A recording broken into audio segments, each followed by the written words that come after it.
Hello, and welcome again. This is our third keynote talk of the day.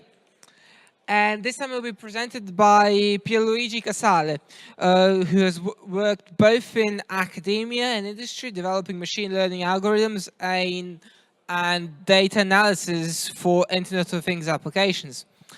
His talk will introduce the main topic concepts of AI and machine learning from the high-level perspective down real examples of data analysis.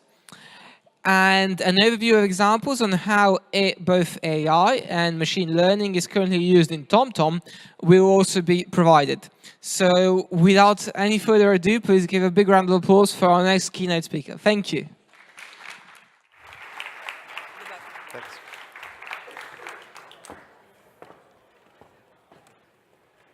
Hello, good afternoon, everyone. Very happy to be here. Beautiful weather. Actually, I've been in holidays until a few days back. Seems like I'm prolonging my holidays. And you can infer by my name, I'm originally from Italy. And I was hoping to go home, relax, but this is the situation that I found at home. So in my hometown, we have the saying of saying, traffic light is a suggestion. And you can imagine this not just provokes stress on myself, but it's also kind of economical problem. And I don't have to convince you about that. Everybody knows that traffic jams hurt at a personal level, but also economically. So what's the solution that? Flying cars? Maybe not yet. So, but this is where we are working on now in TomTom. Solution to improve the cities and the mobilities. Smart cities and automated driving. So, what's the recipe for getting this solution? And of course, we are here, and we say the solution is data science. Data science intended like procedures and processes that help us to extract non-trivial insight from the raw data that we have using mostly advanced analytics. And this is what I will be talking about. Which are the data that we have at TomTom, and which are the advanced analytics that we are implementing to solve some of these problems. So which are the data that we have at TomTom? I think almost many of you may know TomTom, and you can imagine that we collect this kind of data, GPS traces, mostly, a lot of them, but not only. These are lists of data sources that we collect. Is not exhaustive, but some of these are also community inputs from yourself that are driving on the roads and are telling us, oh, there is a problem there, please. Can you solve it? But also traffic sensor and journalistic data from government, and soon we will keep collecting sensors data from cars. How much of this data do we have? We collect a lot of this data, especially GPS. So with the data that we collect, we can do 18,000 times the round of the world per day. And you can think that we need to be smart how we manage this data, right? And how we use this data. And something that we do every year is the traffic index. You can scan the QR code and actually go there and see. You can check if your city is in the list. Be aware that it's not the wall of fame. You don't want your city to be there, right? So, but you can check, and this is a way that we are deploying some kind of descriptive analysis of the data that we collect. And I already say descriptive, and what I want to say is that we are talking about analytics. Which are the type of analytics in general that we can do on the data? And this is something that Gartner said a few years back. We have descriptive, diagnostic, predictive, and prescriptive. And we see that on the horizontal line is the difficulties of implementing these analytics, and on the vertical line is the business value. And we see that the business value is higher when we go to more complex analytics, predictive and prescriptive. And without hurt the feeling of any statistician in the room, this is the realm descriptive diagnostic of statistics. And advanced analytics is mostly predictive and prescriptive. And this is where AI is doing a very good job. The boundary is not so hard.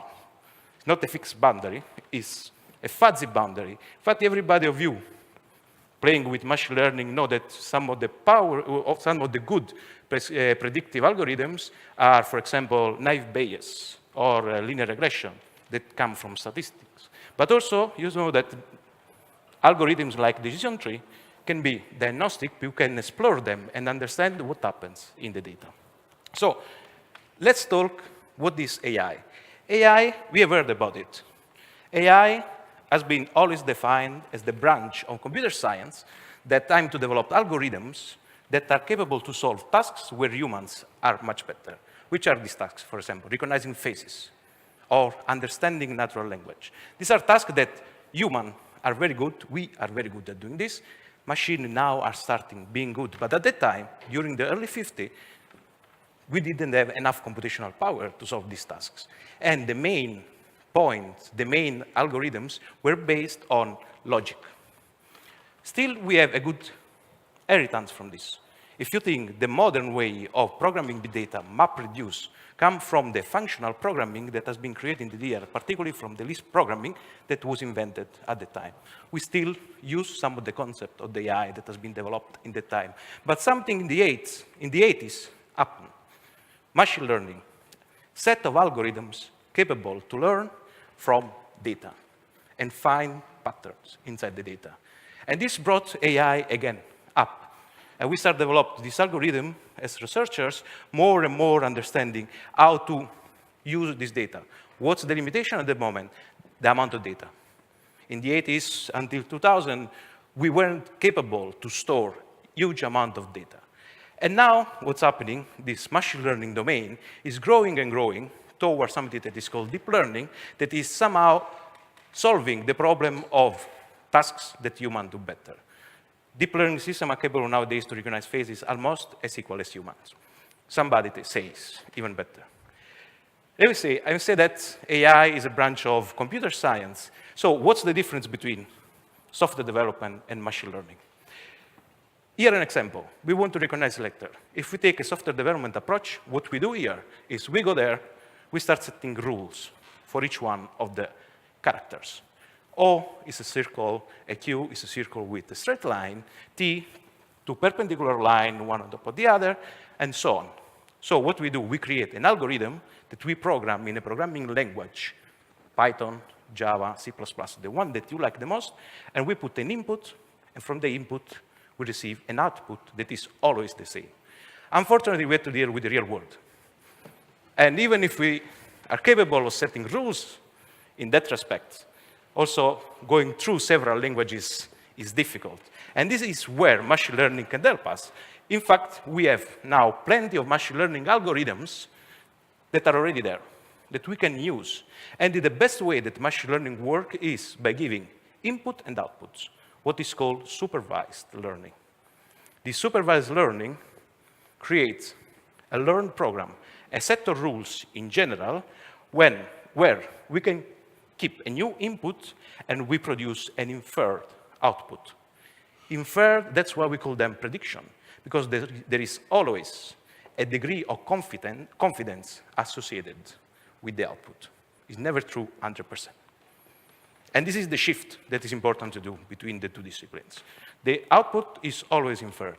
So a bit of recap from you that use these methods every day. So we want the system capable to recognize apples between apple versus bananas. What we do, we give as inputs features, numbers, our knowledge about the problem. One feature could be, for example, the degree of yellow, and the other feature could be the degree of roundness. And these are the input associated with the label that is apple or banana. And we put this in a plane. We put this in a plane, and we say that one on the top are yellow, are apples because they are more round. The one on the bottom are bananas because are more yellow. And what we do here in machine learning, we separated them with a straight line. And this is what is called a linear classifier. And machine learning is nothing else than this, and I will show you until the deep learning that this is nothing else than a straight line, right? But you may object now that, yeah, the world is not linear, right? We may have some kind of configuration of these points that may look not linear. What can we do? Some of these algorithms solve the problem with complicated projection in high-dimensional space, subtle vector machine, SVMs. They are mathematically elegant, and they guarantee you that you are getting the best result ever that you can. But we can take a more engineeristic approach, right? And to solve this problem, what we can do is we use many of these straight lines, right? Why not? We can use as many as we want. And you may notice here that each one of these lines is actually not a good line. It's the combination of them that make this solution a good solution. And this comes one of the main concepts that made machine learning important, that is ensemble learning. That means using several of these classifiers in combination to achieve a very good result. And let me show the only formula that I have in my presentation, that is this and very intuitive, that show that if you have 25 classifiers with an error rate of 35%, which is very bad. 35% means that your classifier is wrong once every 3 times. These are very bad individually, but the combination of them, 25 of them, can ensure us that we have an error rate of only 6%, right? And this is the power of ensemble learning, of using a lot of these classifiers in parallel together, right? But we can say, why can we put this only in parallel? We can also put them in series. And this is what is called stacked learning. We put all these classifiers in parallel, and the output goes to another classifier, and goes to another classifier, maybe. This is very difficult to train, because we have to be sure that we are not giving the same data to the different classifiers, and how many of these classifiers can we train? Well, it's up to us. How capable are we of training this stacked learning, right? Let me get back one moment to the straight line. For the one of you that are familiar with a neural network, have you ever heard that a straight line is nothing else than a perceptron? Actually, it's a linear combination of all the inputs that is nothing else than a straight line. In high-dimensional space, what is called an hyperplane. So we have perceptrons, that is the simplest model of the neurons in our brain. What happens is that when we have one perceptron, we can ensemble them and stack them. We create a network. This is what are called artificial neural networks. And this idea already came in the late 80s, where stacking and ensembling all these perceptrons made realize researchers that this solution resemble our visual system. And the more layer we go deeper, and the more layer we can create complex structure. Again, the problem at the time was the computational power was not enough. And also we had not enough data to go deeper. Nowadays, that we have solved this problem is when we can go very deep. And deep means putting layers after layers. I think the deepest networks nowadays is 156 layers. Only few people, the ones with a lot of data and with a lot of computational power, are capable of training this kind of networks. So why these are successful? And this is an intuitive explanation. With most of the machine learning algorithms, when we add more data, the performance reaches a plateau. We cannot improve them anymore. On the other hand, with deep learning, adding more data, we are capable to learn more. And that's what makes this kind of architecture very powerful in tasks that we as humans are very good. But there is another takeaway from these slides. And this at the first part here. When we don't have enough data, shallow machine learning algorithms, the ones that are a combination of simple straight line and not deep, are still better than deep learning. So we should always try to find this inflection point that allow us to understand when we need more layers to add and when we don't need. And we can simply use algorithms like SVM, random forest, simple algorithms. It's our job to find that inflection point. So given all these considerations, what has been one of the most brilliant ideas that has been developed in AI in the last years. Generative adversarial networks. Generative adversarial networks are the combination of two networks, one called the discriminator and the other called the generator, that are playing a game. These two networks are playing a game where the generator is creating fake pictures, and the discriminator needs to understand if these pictures are real or fake. And each one of them is trying to outsmart the other, and the game ends when the discriminator is not capable anymore to understand if the picture are fake or not. And you can imagine, this is a system that is capable to create pictures that resemble the real world. And it looks also a bit scary, right? So with this idea in mind, with this generative adversarial network, we at TomTom are trying to use all these concepts to avoid the burden of labeling the amount of data that we receive. And we did a modification called EL-GAN, embedding loss GAN, where in the discriminator, we can use both the prediction and the label, and we can improve, actually, the output of our network. And where we are applying this, actually, you can scan the QR code, you can get the article now. We are applying this to the detection of lanes. And you can see here on the left, the labels, the result of a regular convolutional neural network, and on the right, the result of the EL-GAN that resemble much more the label than the normal results of the CNN. The good part is that EL-GAN is a general framework. That means you can apply EL-GAN to your semantic segmentation problems. You can apply this everywhere. And you see the result when applying with adversarial network, how better the segmentation comes. What is good this for us? Because when a car is on the street, the car needs to know what is around. We want to know, actually, how many cars are around, the lanes that I showed you before, but also the traffic light, the signal that are around, and we want a full picture of what's happened here around. Any one of you can see what's the issue here that we are facing.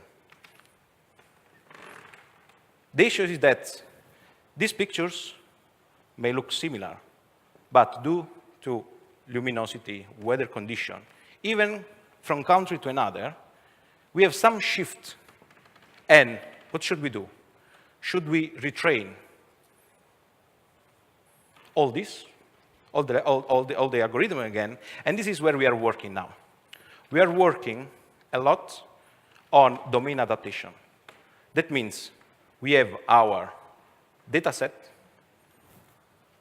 We project it into a latent space, in a mathematical space, and we associate the new data with this mathematical space. There are some tricks that needs to be done, because most of the time there is the problem of class imbalance. It means that some data are more than others, and so some tricks that need to be applied is getting a uniform distribution between all the classes and be applied again with the clustering. You can see the details of this in the paper. At the end, what do we want to give to people that are developing self-driving cars? An high-definition maps of what is around the car. And you can see here the product that we are developing using this technology that I'm showing to you. What we can see here is that the car can change lane, and is recognized in the HD maps that is in a format compressed that can be easily put inside the car.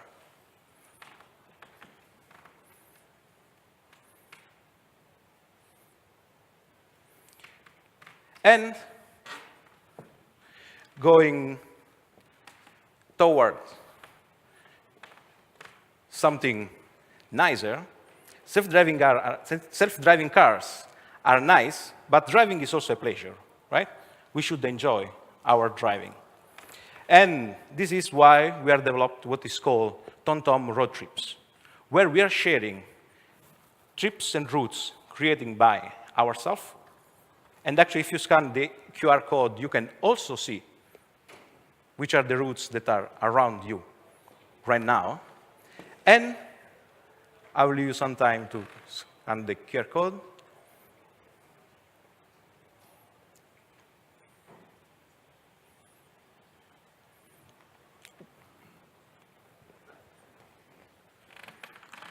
OK.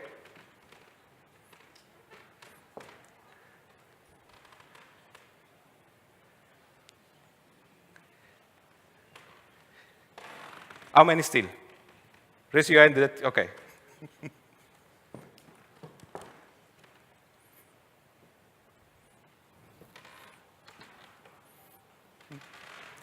Good. So the aim of road trips is we are sharing routes generated by us, but you, from now on, can also share your routes. You drive through a nice route, you post, and you share it with the community. And in the few months that we put this live, we have now more than 1,000 routes shared by the community, and we hope to have more and more by people that enjoy the driving and share more routes. And of course, when we propose this back to you, which are the ones that we should propose to you? And you can see here, we have a classical problem of a recommender system, right? We would like to propose you based on your user profile, the characteristic, like the country that you like to drive, which kind of feature you like, illness, whatever other way of driving you want, which are the routes that you will enjoy the most. And here, we had done some of the preliminary experiment on the routes that we had published by ourselves, and these are preliminary results of the recommender system that we have developed. You can see here, from a random perspective, in this experiment, a route that we recommend to you has only 14% probability that you may like it. But at the moment that we start recommending it, we can jump up to 80% of likeness from yourself within the first 5 recommendations that we give you, but also within 10 recommendations that we give, we can jump 87. And with more data that you share, we are hoping that we get even better results. So we count on you to improve these routes.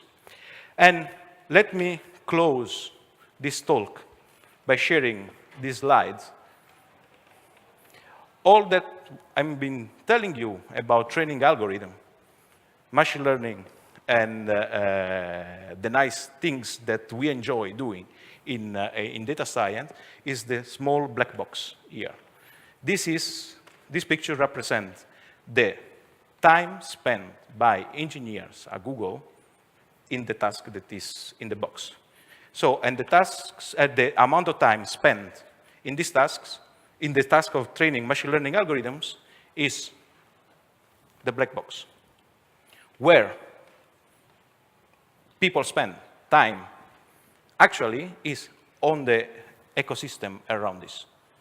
That means the configuration, the collection, and the feature structure before training the algorithm, and on the other side, the infrastructure, the monitoring the infrastructure, and the creation of the infrastructure actually, that is much more, and all the machine learning management, analysis, and tools. And this is where, most of the time, we, especially in industrial, at company level in industry, we have to focus our attention. And this is also for you, new data scientists that would like to go into this world. You have to be aware that it's not just all nice. You have to be careful that you may spend some time also in these tasks. And with this, I thank you for your attention.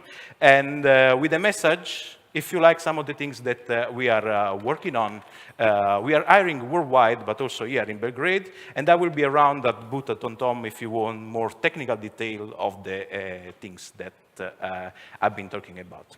Thank you very much.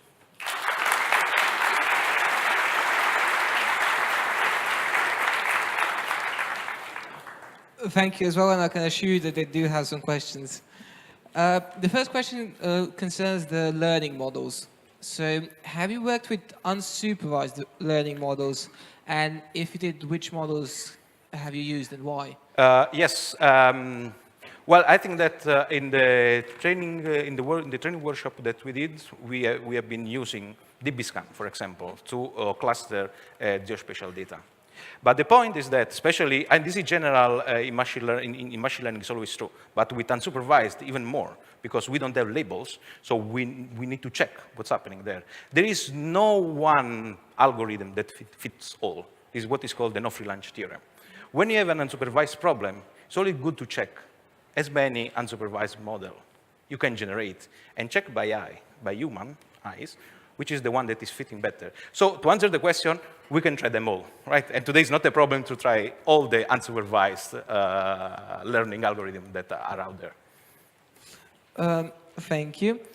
And you made some recommendations, and TomTom makes some recommendations with travel or something else. But which metrics have you used for evaluating these recommendations? The good point. I cannot recall now exactly, but because we didn't publish this. These are preliminary results to check how good we can do the recommendation. But feel free to approach me, and I can double check. And we see something will come up when we have a consistent amount of data. We will publish definitely something in that respect. Thank you on that. I'm going on a bit of a different track here. How are you competing against Google and their live traffic data? Why should someone use, for instance, TomTom instead of Google Maps? Yeah, because Let TomTom itself. of course. Because it's us. Exactly.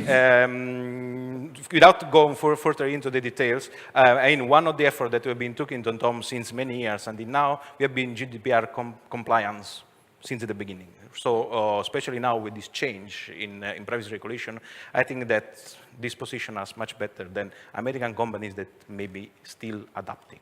But this is my personal view. You mentioned GDPR here, and then just to follow up on that. Good. How did that process of becoming GDPR compliant for you, especially because this is quite an interesting, let's say, area? Definitely. I mean, we have mechanisms in place to anonymize this data. You can imagine between all the data that we can collect, the GPS is very, we could know every time where people are, right? So we have mechanisms in place to anonymize our GPS traces, and our data scientists are not even allowed to back-engineering these things. So this is the way that we deal with it, and we take care that things happen in this way. Yeah. Thank you.